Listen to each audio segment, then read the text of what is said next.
Good day. I should say good afternoon. I am involved in several projects here today. I made some short videos, not so short. This one I hope to keep short. Just a little progress report that I would hope that you would join me during. And here, I had mentioned previously that I had a pastilier French fig that died all the way to the ground, including no shoots came up. Including the roots. And so I dug around. I didn't see any new shoots trying to emerge, and I didn't see any nematodes. So I had already taken the liberty of planting a little Ronde Bordeaux I dug up. I transplanted it here with a pretty good root ball on it from another location that was popping up that had been heavily mulched for the winter. And I thought, well, I'll just have another Ronde Bordeaux. How can you go wrong with that? But as I discussed in a previous video, I have 3 more just in this area. So I have plenty. And so then I got to thinking, well, maybe, there you go, Pastilier. Sorry, fella, you didn't make it. But we're going to make the best of the situation. So, I'm very fond of Holier. So I planted Holier right there. And I had some very nice cuttings that I had taken before the deep freeze set in the latter part of winter. And they have done beautifully. And these were very robust. They were nice, thick cuttings, real thick. Look at them, they're really nice. Remember, human selection. Human selection. I can't stress the value of that more. So I put 3 beautiful cuttings. I might put a 4th, just to be on the safe side. But notice how I plant my cuttings too. I keep them deep. They're about 8 inches long. I keep them as deep as I can, not too deep. And I only allow a very, very small amount to protrude from the ground. I'm going to put a little bit of grass cutting in here to keep these moist. And when I do, you'll almost not see the top. In fact, you really won't see the top because I want to keep them shielded. It's late in the year. It's the 15th of June. So it wouldn't be prudent, not at all, or advisable, to leave much of these out of the ground, but I never do. I always keep them low to the ground, regardless of the time of year. And I have wonderful luck with cuttings in the ground. Almost 100%. I mean, okay, 95%, I don't know. I have good luck. Good results, not luck. And so I might put another, just to be sure. And then you've got this little Ronde Bordeaux here, and it's probably going to make it, because the way I planted it, I think it will. So then what will I do when one of these sprout? Well, 2 of them is going to have to die so that one can survive. That's just the way it is sometimes in nature.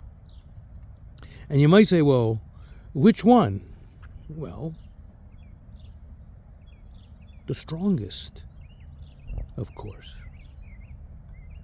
The strongest, the most vibrant, the most vigorous, the one that shows the most promise. They might all show equal promise, and then it's eeny, meeny, miny, mo. What are you going to do? But if that were the case, I'd take this one out and maybe this one out, because this one's further from this, and I might let them both grow together, make sure they both survive, and it's a complicated process sometimes. Then I'll have to decide, which one do I want the most? And if I get a good Holier, I think I'm going to let Holier grow here.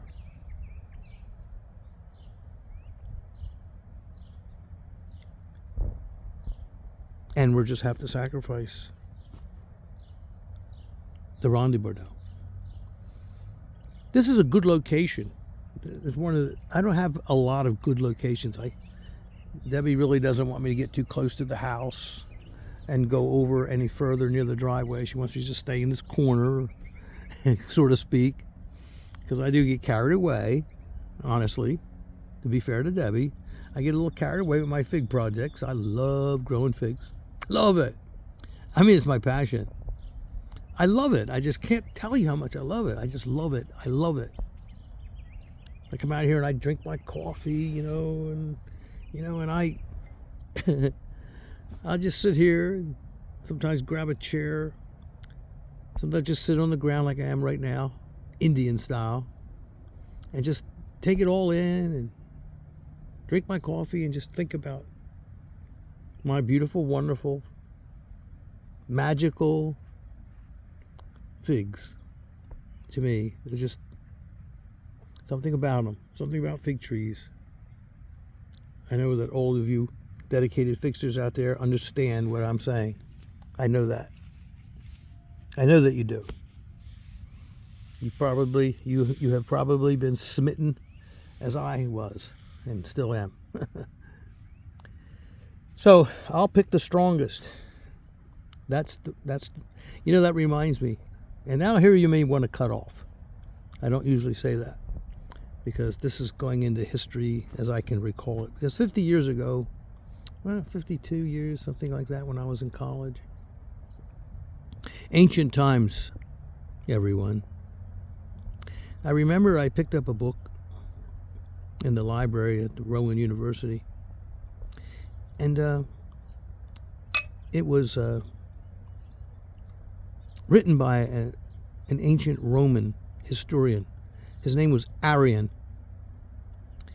And he had come by some original diaries of Aristobulus and Ptolemy, which were high-ranking officers in the Macedonian army of Alexander the Great, the greatest army technician that the world has ever known, never lost a battle.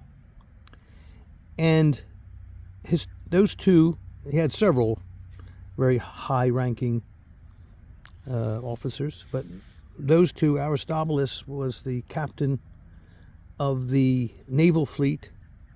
He was an admiral, you might say. And Ptolemy, who later became king of Egypt, or pharaoh of Egypt, Ptolemy, he was the commander of the cavalry. And they had both written extensive journals, diaries of their campaign with Alexander as he conquered the world, the whole civilized and uncivilized world, as it was known in those days, except for maybe the Orientals, except for China and Japan and the Oriental countries. And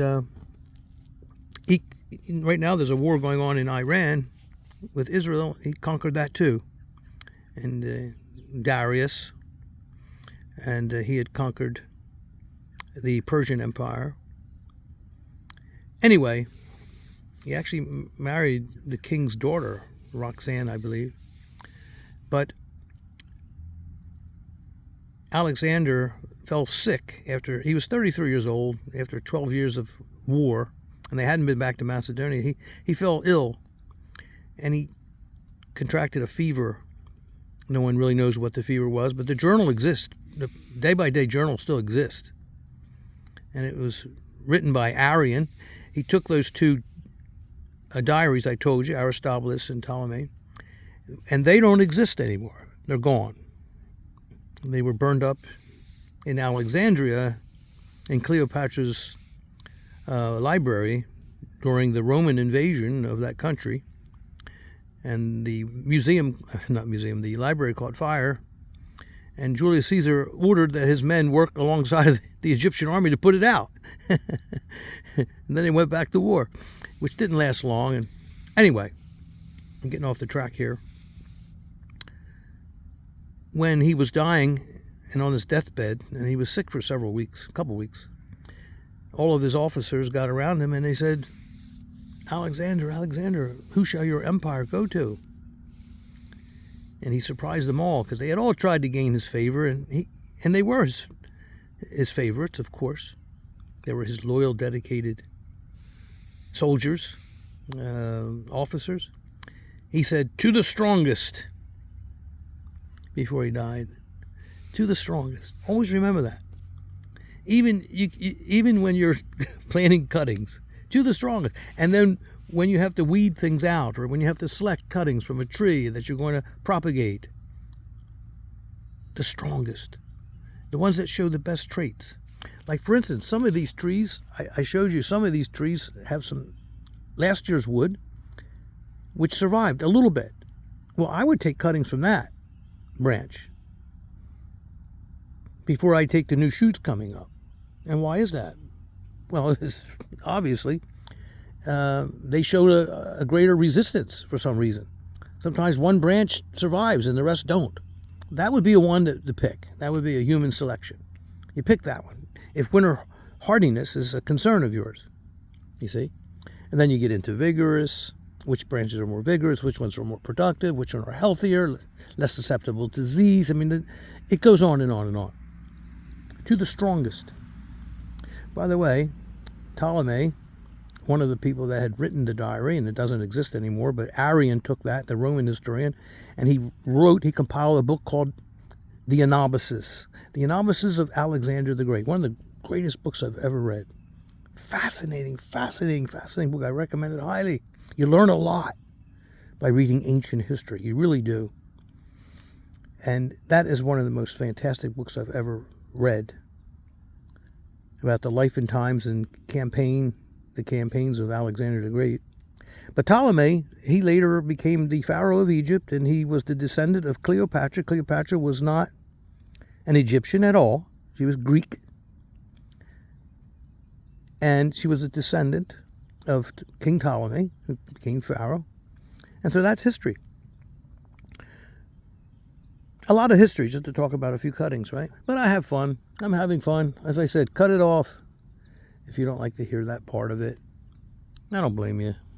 Yeah, I have lots of stories like that to tell. Maybe I'll continue to tell them in the future. Many stories. But this story, I hope, has a happy ending. And the happy ending will be one of the strongest here will survive eventually. And I'll select it. I'll choose it. And it may very well be Randy Bordeaux if these cuttings don't do well. Or it may be one of those cuttings if they do well. My hunch is that one of these cuttings will be the survivor. And I'll have Hollier growing in the place of Pastellier. I was impressed with Pastellier. I liked it. I have videos of it in a pot. I had it in a pot. Then I transplanted it here.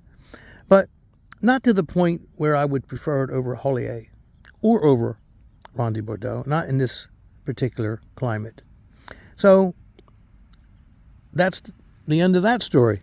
I hope you enjoyed it. I'll keep this as short as I can, and probably not as short as I should have. But all of you have a good day out there. Thank you for joining. I love when you visit. I love talking to you. I love your comments. I love the hobby. Thank you for supporting my channel. Thank you for subscribing. Thank you for your thumbs up. Thank you for your tolerance, because sometimes I do wander off a little bit here and there. But I try to get as many lessons as I can. You know, I'll tell you, I just got to say this. Everything I do is almost a new lesson. There's lessons everywhere. There's just things. There's so much. You know, I've always said that certain hobbies are like a thick book. But there's always pages being added to the thick book. So no matter how deeply you read into the book, there's more pages to read. It's an infinite kind of thing. It just keeps on going because the depth of the subject, if you're truly interested in it, is really endless. It's an endless sort of thing. And no one, I think, can really write a comprehensive book. when I say comprehensive, a comprehensive book about growing figs, it's impossible. It's impossible to write a comprehensive book because there's always something that could be added. There's always a little bit of talk. There's always a little bit of acknowledgement. There's always a little bit of discovery as we march together in this effort to learn and acquire more knowledge and become better gardeners and better fixers. Hey, we learn things along the way and we observe things along the way. So we have to add that. You're always adding. You're always adding. And sometimes you subtract because you were wrong about something. It's okay to be wrong and you retract it. There's nothing wrong with being wrong. Okay, that's how you learn. Okay, you make a mistake. Well, guess what? That's a good thing. There's a good result that comes from making mistakes because you should learn from your mistakes and not repeat it. Don't repeat it and find a better way. Find a better way. There's always a better way too. That leads me to another story and I'm not going to tell it. What I learned from, believe it or not, Leonardo da Vinci. Oh my, what a brilliant man Leonardo was. And he had a philosophy about everything. He was just a brilliant genius. Probably the most radiant mind that ever lived or walked across the earth, I think, from everything I've ever read. But he talked about certain things that I've never forgot the lessons from his journal. And I've incorporated them into my own very life. But I can't go off on a tangent now. This video is getting to be too long. But we will talk about Leonardo da Vinci and some of his principles. I want to share them with you because they're actually, they pertain. They can pertain to every endeavor, whatever it might be. Whatever we strive to improve ourselves in, wherever our interests may take us, if we want to acquire a higher degree of performance or attain a higher degree of success, we have to acknowledge the fact that we need to be observant, we need to recognize our mistakes, and we need to look for new discovery, new information. And sometimes the tiniest little things that we observe, little things, turn out to be big discoveries. No kidding. That's a fact. We got to keep our eyes open. It's an ongoing, it's an amorphous process. It's always changing.